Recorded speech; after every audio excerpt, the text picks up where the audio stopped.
What will they do for you in that school? We run our association, run our schools. Ukisahau kuwa mkuu wa shule.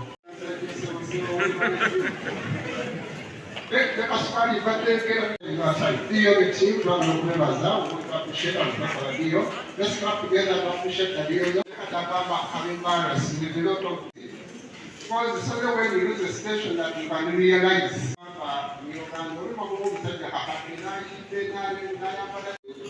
and you keep your parents from morning up to midday. Just want to someone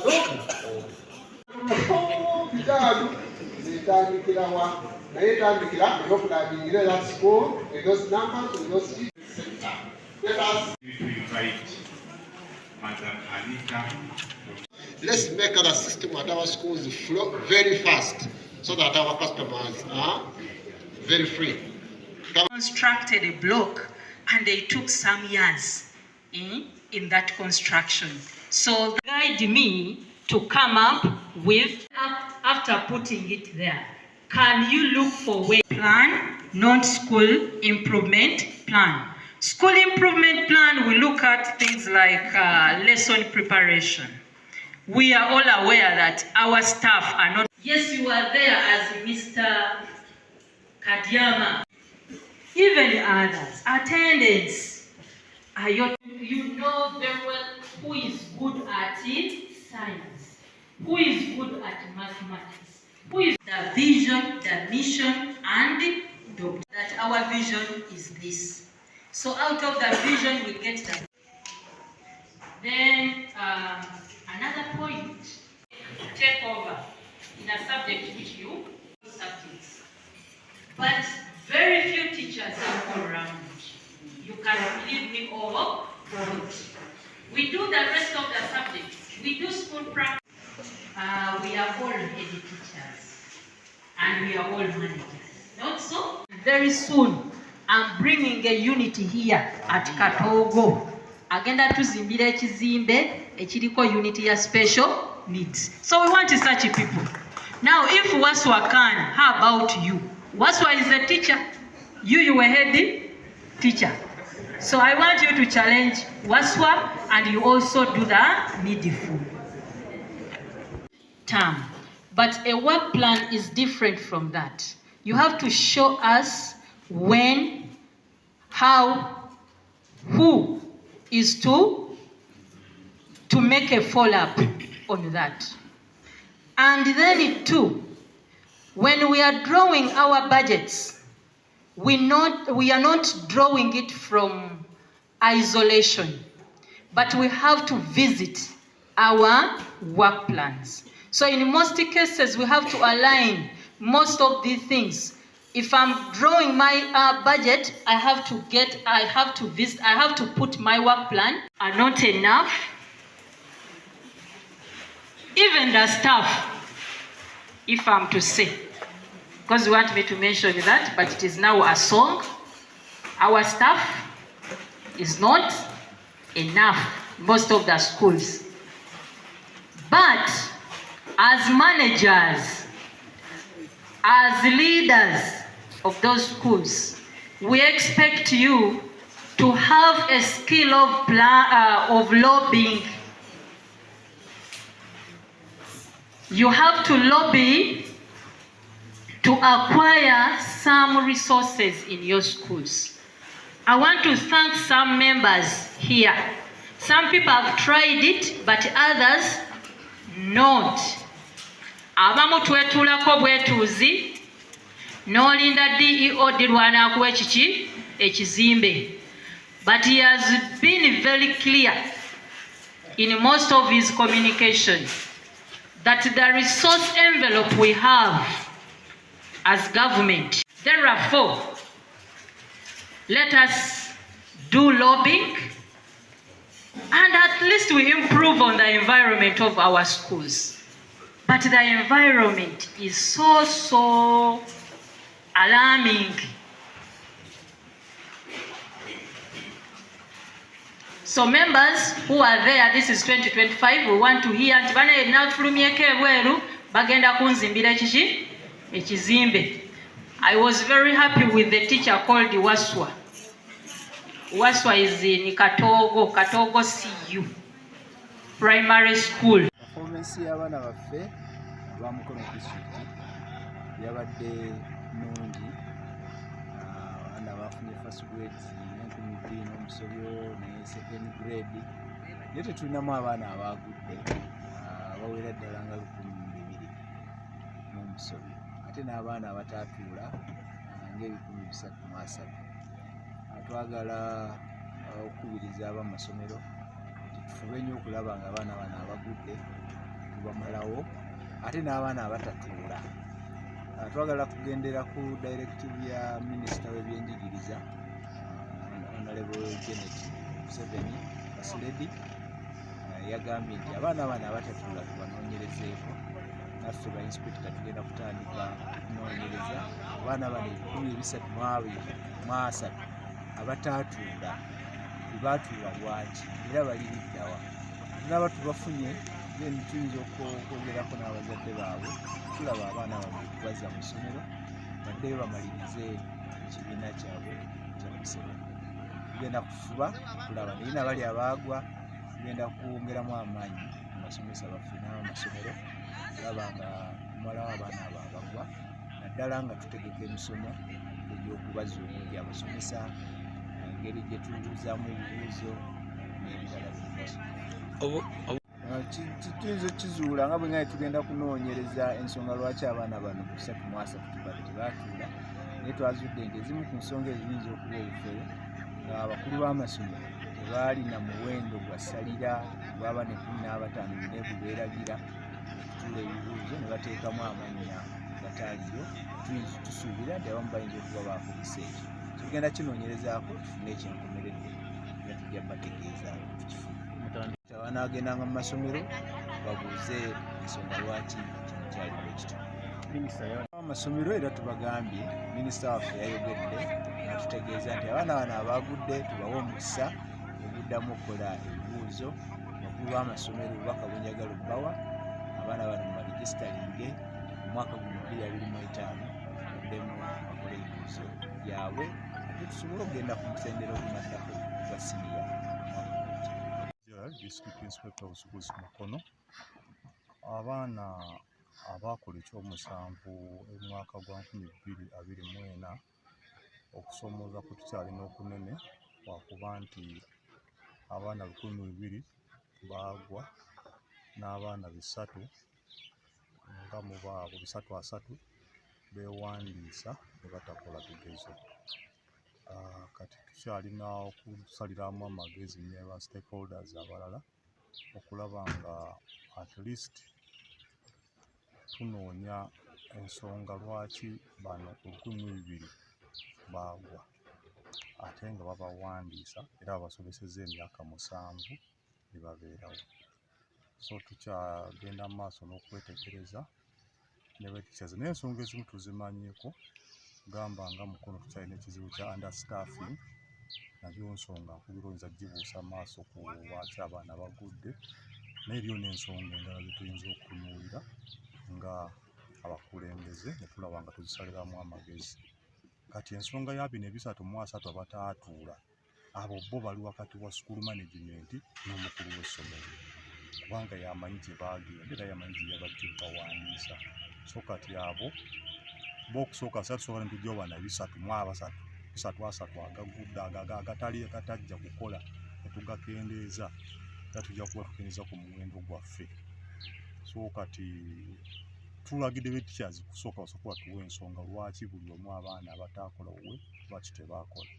Otugenda okutandikira tubeewo n'okunoonyereza okulala lwaki ebintu byatambula sitayiro eyo. Ssenyonjo Kasavuko wa District ya Mukono antuuse okusiima kwange on behalf of the youth of Mukono District eri ekitongole ky'ebyenjigiriza omuli DEO, ba inspectors, abasomesa baffe abamasomero gonna aga government n'aga private agali mu district eno olw'okwewaayo mu bugubi obw'enjawulo okulaba nga basobodde okuyisa abaana baffe babakoze PLE. Bw'otuya Mukono District on average 91% abaana baayisa, ekitegeeza baqualifying okugenda okweyongerayo okusoma. Anita Namayanja nga ndi mulambuzi w'amasomero wano Mukono District Government. naye nga nkola nnyo mu Genama sub-county ne Tenja Lusoga Town Council. Olunaku olwaleero tuli wano ne ba head teachers nga tugenda okutandika ttaamu naye nga embeera eri mu masomero gaffe aga gavumenti tesanyusa ate nga resource envelope gye tulina ekyali ntono. Ebizimbe ebisinga bikyali mu mbeera mbi, abasomesa batono, ebikozesebwa nabyo tebirabika bulungi.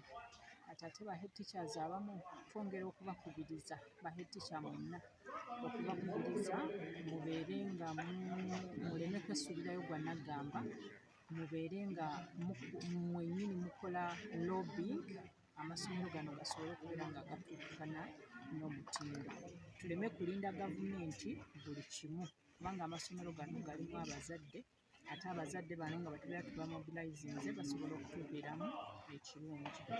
Angela alina mikwano gye agenda mu NGOs n'ayogera nagyo era yantegeezaako nti very soon NGM egenda tuwa ekizimbe ku Katoogo Church of Uganda ng'ekizimbe kino kigenda kubeera unit ey'aba special needs. Bambi akoze kyamaanyi nnyo okunoonya aba special needs naddala abali mu Katoogo parish okubeera ng'abazzaamu essuubi era kyekyo lwaki yakola n'ekyo. So mbakubiriza n'abalala bw'abanga omusomesa yasobola okukola ekyo ate gwe head teacher alina managerial skills ne leadership skills n'alisuubidde okubeera ng'osobola okwongerako ku ekyo amasomero gaffe ne gabeera nga gadda ku ntikko. Then ekirala kyenjagala okwogerako kyekyokuba nti ennaku zino amasomero ga private schools bagafuusizza business. Nti n'omuntu atalina kyamanyi mu education sector enkola gye tukolamu ebintu byaffe atandika essomero. So tubadde tusaba tufune regulation ku private schools naddala zino ezitandika nga zirinaanye government schools nti nazo zireetedde okuba nti abaana baffe bagwa mu masomero kubanga abazadde babuzaabuzibwa ne batwala abaana mu masomero gano ate abamu batandika nga tebazzeeko wadde ne ku ofiisi ya DEO okutegeera nti naddala gye bali n'okumeasuringa ebintu bye balina bye batandise nabyo. So ku nsonga eyo nkubiriza buli ali wano mu lukiiko luno olunaku olwaleero government plus private kubanga manyi abazze bemu abakola ebituufu nti bw'olaba omuntu yenna alina atandise essomero mu kitundu ekyo okulinaana kuva enduulu naffe eno ku ofiisi tukitegeere tusobole okubaregulatinga obulungi. Come out and say no to this. It is not necessary. It is not even important. We would rather not register them for different reasons or have them engage in other things instead of having 1,208 failures within Mukono district. In conclusion, I pledge my entire support to you, head teachers, parents, and pupils, wherever you will be. Feel free to contact me in any way. I will be at your disposal to support you. I love you. I wish you a happy, blessed New Year and a great, great, great year. Lwaki abaana bano bonna bakola ki? Bagwa. N'ebimu ku byo byakuyolerera abantu bano ba private abaana be babaleetera. Nkimanyi bamala okusomesa abaana bajja ku bazadde ssente zaabwe ne balina ebabadampinga ewammwe naawe olw'okuba oyaayaana n'omala gawandiika akati ogenda bewandiikira weetemererwe bazzikuluku. Come next year. Actually, Mr. D.I. is suggesting if God gives us life, no making more transfers before seeing results. We go back to result-based transfers. How did you perform? You like to go to the next level, but what happened from the previous level? That will maybe cause people to think of repetition yange njito kumala gawandika abantu bagenda okugwa. To make matters worse, my friends, somebody registered 15 candidates. The best got a 4th grade. Here in Mukono. 4 failed to the Buganda. 10 absent.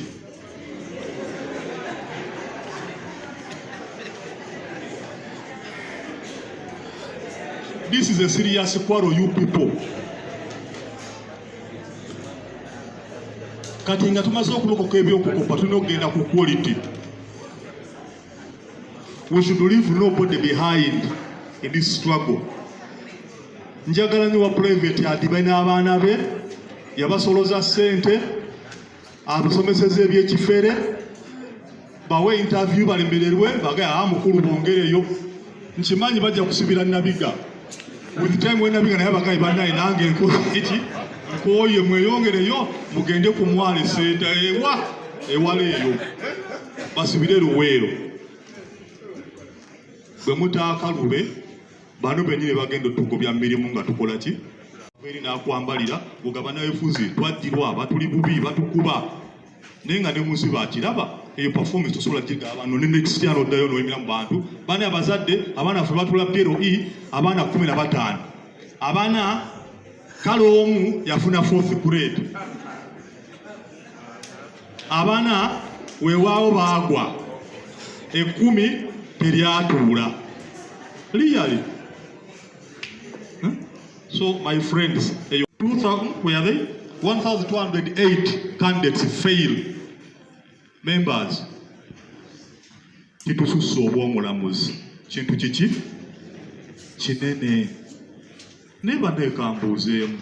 Is there anyone amongst us who has ever pestered you to register any candidate? Is there any penalty that you have ever got to register a few? I'm not hearing you.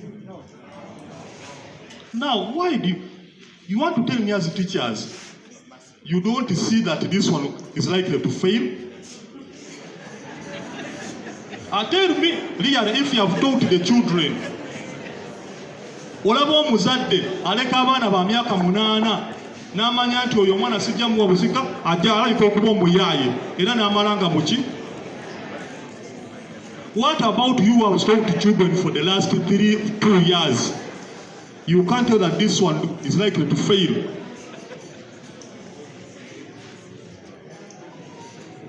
These issues of failing children should be left to Kaperepiong, Abim, Napat, all those districts very far. Not Kampala, Metropolitan City. You people.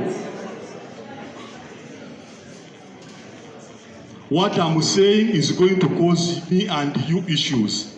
Where did the 330 go? If Chibamba no registered 330 candidates, only one was absent. How comes that you who registered 34, you have 8, 9 who are absent? We need an investigation. What is happening? And this is an issue from government-aided schools. Private is not there. Private, they have one, which is reasonable. Most of them is 0. But government school, where do candidates go? Where do children go after registration? Please, try to find the answers at your level. Account for your children. Give us accountability. Where are the children? We need them. Politica yanja, where are you? All grade 1, no absent, you know what? Immediately, umukubire engalo. Omanyenti akoze 100%. To these learners who failed to come back and register for this year, such that they sit and get a better grade, which will propel them to the next level and phase of their education career. That is secondary. So I want to request all of you, if you get these learners, please register them and give them an opportunity for them to take their exams this year, and then we help them advance to the next levels. Mubi bibiri abakyagwa flat nga tebalina gye bagenda kweyongera. We thank the Honorable Minister for Education. Essaawa zino tugenda kuzimba nguudo za kolansi nnyingi nnyo Munakisunga, Mpatta, Mpunge n'eno Effumbiro Muti. So we still have problems, but ladies and gentlemen, that should not be an excuse for failure.